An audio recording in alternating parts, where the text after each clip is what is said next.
Assalamualaikum warahmatullahi wabarakatuh. Perkenalkan nama saya Agil Al-Mustaqim dengan NIM 2110511025. Saya membuat video ini untuk pemenuhan tugas mata kuliah Ekonomi Mineral dan Energi.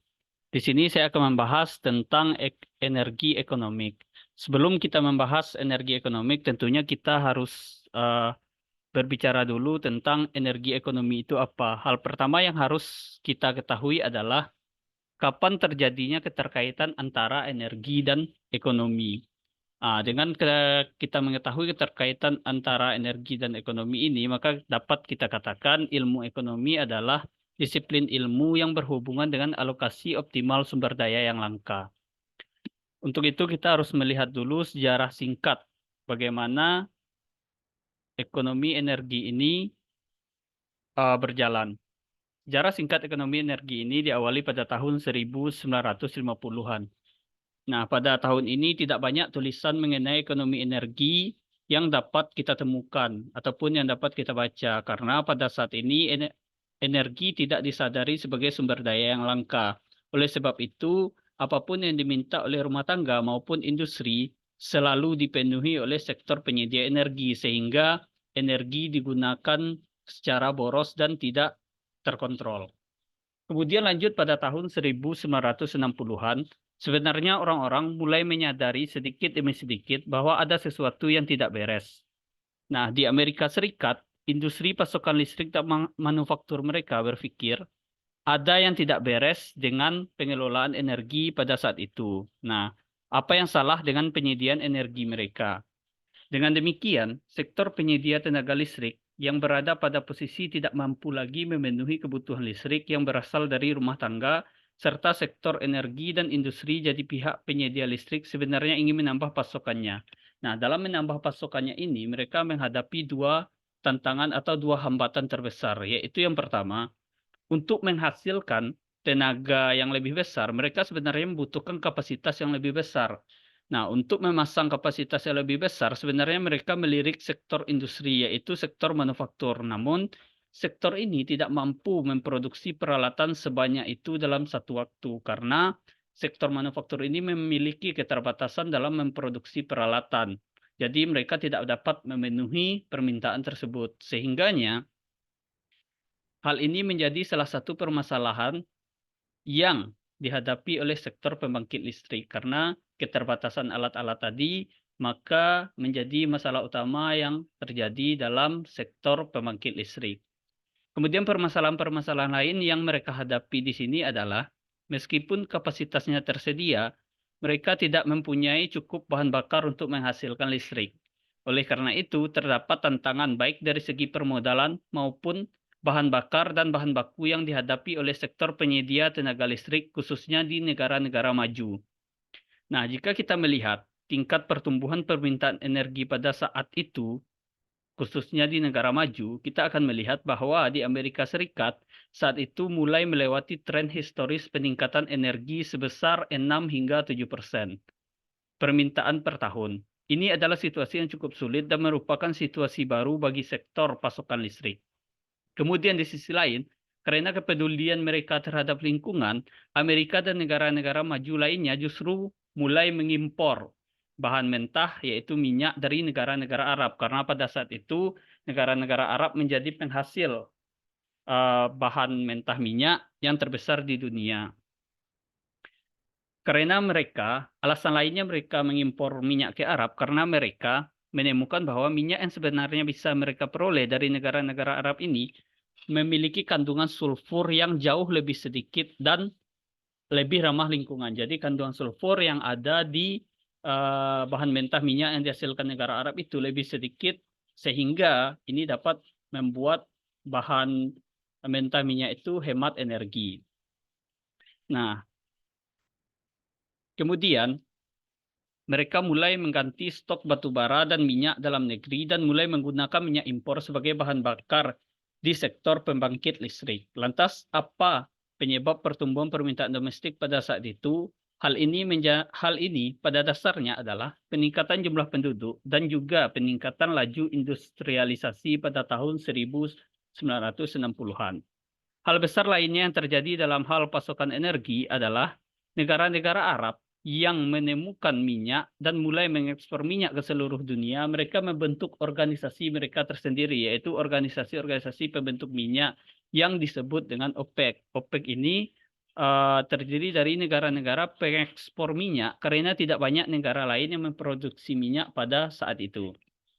Nah, kemudian kita beralih kepada tahun 1970-an, seperti yang kita tahu, ini menjadi titik balik dalam sejarah ekonomi sumber daya dalam hal energi. Negara-negara maju, termasuk Eropa dan banyak negara Eropa lainnya seperti Amerika Serikat, Belanda, dan semuanya terlibat perang. Jadi negara-negara yang meminta minyak ke Arab ini, mereka terlibat perang. Tetapi perang yang mereka lakukan itu tidak terlibat langsung dalam perang tersebut. Namun yang terjadi adalah perang Arab dengan Israel yang disebut dengan perang Yom Kippur yang sedang terjadi antara negara-negara Arab dengan kumpulan negara-negara maju ini, terutama Amerika sebagai bagian dari negara-negara Eropa tertentu yang sebenarnya mendukung Israel dalam perang ini. Jadi yang dilakukan oleh negara-negara Arab tidak akan memasuk kepada negara-negara yang terlibat dengan Israel. Apabila pasokan minyak ini dihentikan, semua orang berada dalam situasi yang sangat sulit. Akibat dari yang dilakukan oleh negara-negara Arab ini, karena mereka membatasi ekspor minyak mereka,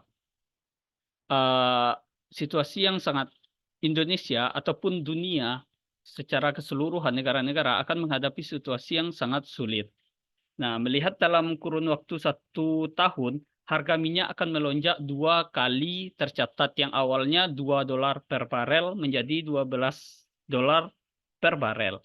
Nah, meskipun embargo ditunjukkan ke sejumlah negara maju, namun dampaknya terasa di seluruh dunia. Jadi embargo ini sebenarnya tunjukkan kepada negara-negara Amerika, Jepang, Belanda, tetapi tidak hanya mereka yang merasakan akibat dari embargo ini. Seluruh negara merasakan akibat dari embargo minyak ini. Nah, meskipun embargo ini sekali lagi ditujukan kepada negara baru, negara maju, semua negara ikut merasakan dampak yang diakibatkan oleh embargo ini karena adanya kenaikan harga minyak yang secara tiba-tiba, sehingga negara-negara berkembang atau negara yang sedang berkembang itu belum siap dengan kenaikan harga minyak yang tiba-tiba, sehingga mereka mendapatkan permasalahan perekonomian yang baru. Kemudian pada tahun 1974, embargonya dicabut. Walaupun embargonya telah dicabut, kenaikan harga tetap terjadi gitu. Jadi pada tahun 94 ini embargo itu dicabut. Walaupun embargo ini dicabut, kenaikan harga telah terjadi sehingga seluruh dunia akan merasakan dampak dari kenaikan harga ini. Kemudian kita beralih kepada tahun 1979. Di mana pada tahun ini terjadi sesuatu yang sangat bersifat domestik bagi Iran. Terjadi pergejolakan politik di Iran, sehingga berdampak kepada dunia adalah penurunan pasokan minyak dari Iran, walaupun ini tidak ada hubungannya dengan OPEC, dengan organisasi yang dibentuk oleh negara-negara Arab yang pengekspor minyak tadi. Tapi pada dasarnya ini adalah beberapa pengurangan pasokan minyak dari Iran. Jadi pada tahun 1979 ini, ketika dunia mendapat petunjuk bahwa Iran mungkin mengurangi pasokan minyak, semua orang menjadi sangat waspada dan semua orang mulai mendapatkan energi sebanyak yang mereka bisa. Jadi semua orang ingin membeli minyak maupun membeli energi sebanyak-banyaknya, sehingga ini menimbulkan kekacauan yang sangat luar biasa dalam ekonomi kita. Akibat dari pembelian secara besar-besaran ini, pasar minyak mendapat kejutan kedua. Kedua kalinya, pasokan justru anjlok jauh di bawah permintaan dan terjadi lonjakan kedua harga minyak. Jika kita melihat literatur pada saat itu, sangat menarik bahwa para ahli sebenarnya sudah mengatakan kita tidak perlu khawatir terkait pengurangan dari Iran yang tadinya ada menjadi tidak ada, karena hal itu tidak akan berdampak pada dunia secara signifikan. Tapi semua orang menjadi sangat waspada karena mereka tahu mereka sudah menghadapi konsekuensi sebelumnya. Jadi semua orang ingin mendapatkan lebih banyak minyak, atau mereka ingin mendapatkan sebanyak-banyaknya minyak pada saat itu yang mereka bisa dapatkan. Sebagian besar permintaan bersifat kehati-hatian yang menciptakan perbedaan antara permintaan dan penawaran. Jadi kita dapat melihat bahwa Seiring dengan kemajuan dan berjalannya waktu, ada kesenjangan dalam permintaannya dan pasokan yang tercipta. Permintaan lebih tinggi, pasokan lebih sedikit akibat harga melonjak. Ini menandakan adanya kelangkaan energi. Jadi energi secara bertahap menjadi sumber daya yang langka. Oleh karena itu, kita memerlukan ilmu ekonomi untuk mengelola dan memahami bagaimana pemanfaatan sumber daya ini secara optimal. Jadi gejala yang sebenarnya kita hadapi di tahun 1970-an sepanjang tahun itu berlanjut di tahun 1980-an. Nah, pada tahun 1980-an ini saat kita berbicara tentang pergantian energi yang diimpor, kita sedang berbicara tentang ketahanan energi. Jadi, jika kita mengimpor minyak dari negara lain dan semua aktivitas ekonomi kita seperti manufaktur, sektor pasokan listrik, dan sebagainya, mereka sepenuhnya bergantung pada jenis impor ini. Jadi, kalau kita punya minyak impor, seluruh aktivitas ekonomi juga terhenti. Jadi, jika kita tidak memiliki rasa aman sehubungan dengan pasokan energi yang kita dapatkan, hanya jika kita memiliki energi dalam negeri atau mengimpor energi dari suatu negara yang secara geopolitiknya sangat stabil dan memiliki hubungan baik dengan negara tersebut. Jadi kita akan melihat jumlah besar literatur dalam konteks ekonomi energi mulai bermunculan pada tahun 1980-an. Jadi banyak tulisan-tulisan ataupun penelitian-penelitian, kajian-kajian yang mulai dilakukan tentang energi ekonomi pada tahun 1980-an ini. Nah, kemudian yang dibahas dalam banyak kajian ataupun banyak penelitian-penelitian pada tahun 1980-an ini adalah tentang ketahanan energi dan yang sebenarnya membahas tentang situasi geopolitik dunia. Selanjutnya, bagaimana geopolitik akan membentuk ketahanan energi. Ada satu hal lagi yang menarik yang muncul pada saat itu, yaitu hubungan atau trade-off antara energi dan lingkungan. Lantas, apakah penggunaan segala jenis energi itu benar-benar ramah lingkungan? Kemudian, dan apa juga trade-off-nya? Kita menggunakan minyak, kita juga bisa menggunakan batu bara. Jadi, batu bara juga sumber daya dalam energi kita. Rasanya lebih aman dalam hal energi jika menggunakan batu bara dan bukan minyak. Namun, jika kita menggunakan batu bara, sebenarnya menghasilkan lebih banyak polusi yang mungkin tidak dihasilkan oleh minyak. Nah, karena secara jumlah sebenarnya batu bara ini lebih baik digunakan, tetapi batu bara ini menghasilkan lebih banyak polusi yang nantinya akan berdampak juga kepada lingkungan. Sehingga ini akan menjadi pembicaraan yang banyak pada saat itu.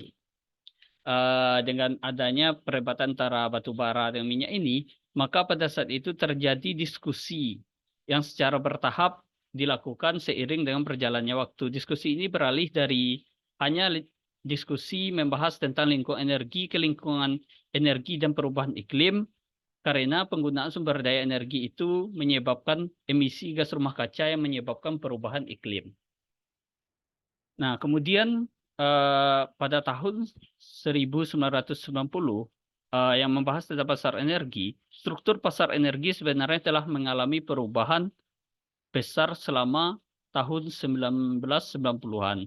Sebelumnya kita akan melihat bahwa sebagian besar sektor penyedia listrik, sektor pembangkit energi dimiliki oleh negara. Jadi pasar energi pada awalnya didominasi oleh negara maju karena negara maju percaya bahwa hal tersebut justru memberikan banyak manfaat bagi masyarakatnya. Namun, pada tahun 1990-an kita akan melihat adanya pergerakan menuju liberalisasi. Ekonomi pasar juga merambah dalam konteks ekonomi energi dan seperti yang kita katakan di sini bahwa penggunaan energi dan hubungannya antara perubahan iklim dan lingkungan menjadi sangat menonjol di negara-negara tersebut.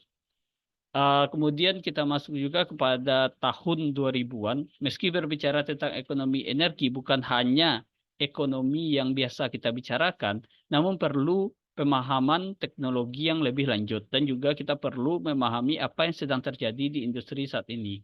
Jadi pada tahun 2000-an ini kita perlu menyesuaikan dengan perkembangan teknologi dan kita juga perlu mengetahui industri apa yang sedang berkembang pada saat itu.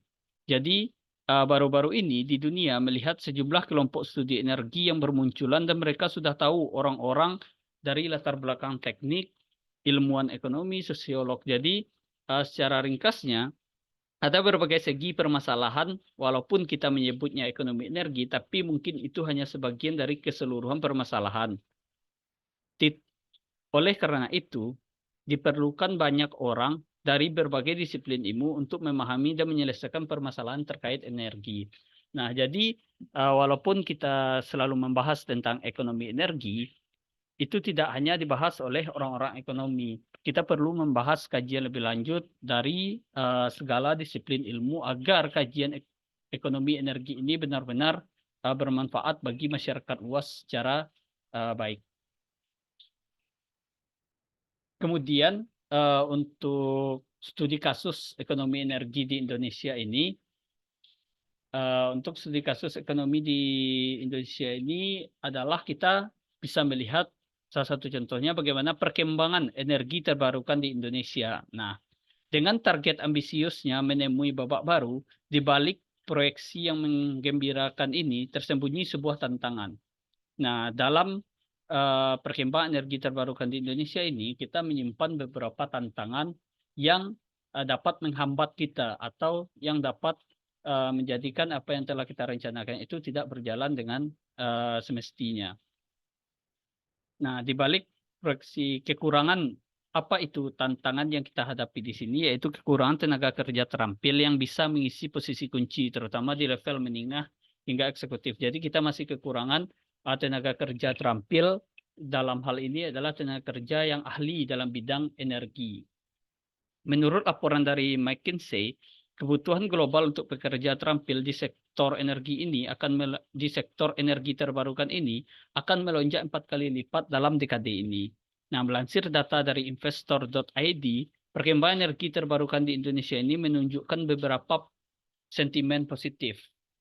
Nah, apa aja sentimen positif yang ditunjukkan oleh perkembangan energi terbarukan di Indonesia ini? Yang pertama yaitu adanya komitmen pemerintah dalam mencapai target ekonomi terbarukan sebesar 23% pada tahun 2025 telah diperkuat oleh persetujuan Just Energy Transition Partnership atau JETP antara Indonesia dan IPG. JETP sendiri menetapkan puncak emisi sebesar 290 juta ton CO2e dan target bauran energi terbarukan sebesar 34% pada tahun 2030. Kemudian sentimen positif yang kedua adalah penetapan B35 oleh pemerintah Indonesia telah memicu lonjakan volume bahan bakar nabati atau BBN yang akan meningkat menjadi 13,1 juta kiloliter pada tahun 2023, naik sekitar 16% dari tahun 2021 yang sebesar 11 juta kiloliter. Selain itu, program CO Firing PLN diperkirakan akan mencapai 2,2 juta ton biomasa pada tahun depan. Hal ini akan menggantikan 1,5% volume batubara dan menambah porsi bauran energi terbarukan. Kemudian sentimen positif ketiga yang muncul dari energi terbarukan ini adalah permintaan energi terbarukan dari industri, terutama dari sektor seperti semen, pemurnian dan pengolahan mineral, pertambangan dan data center juga meningkat pesat. Misalnya, kesepakatan antara PLN dan Amazon untuk memasok 215 MW listrik hijau akan membuka peluang bagi PLN untuk mengakselerasi lebih banyak proyek energi terbarukan. Nah, kemudian menurut laporan McKinsey, kapasitas global instalasi solar dan angin onshore dan offshore akan 4 kali lipat lebih tinggi daripada tahun 2021. Nah, 4 kali lipat ini akan bertumbuh dari tahun 2021 sampai 2030. Kekurangan tenaga kerja terampil di sektor ini sangatlah nyata. Nah, ini menjadi tantangan Indonesia ke depannya dalam pengembangan energi terbarukan. Antara sekarang hingga 2030, industri energi terbarukan dunia akan membutuhkan sekitar 1,1 juta pekerja atau pekerja blue collar untuk pembangunan dan konstruksi pabrik angin dan surya, serta 1,7 juta pekerja untuk mengoperasikan dan merawatnya. Jadi, dalam pengembangan energi terbarukan ini, Indonesia menghadapi beberapa tantangan dan juga Indonesia menghadapi hal yang positifnya. Salah satunya itu dengan banyaknya permintaan tenaga kerja ini. Nah, sekarang PR pemerintah adalah untuk menyediakan tenaga kerja terampil yang bisa mendukung program energi terbarukan ini berjalan dengan yang telah direncanakan. Nah, Untuk posisi white collar sendiri diperlukan tambahan 1,3 juta pekerja mulai dari pengembang proyek, manajer proyek, ahli keuangan hingga staf legal. Individu dengan track record sukses dan pengalaman lebih dari 6 tahun akan sangat langka dan menjadi komoditas yang sangat diburu.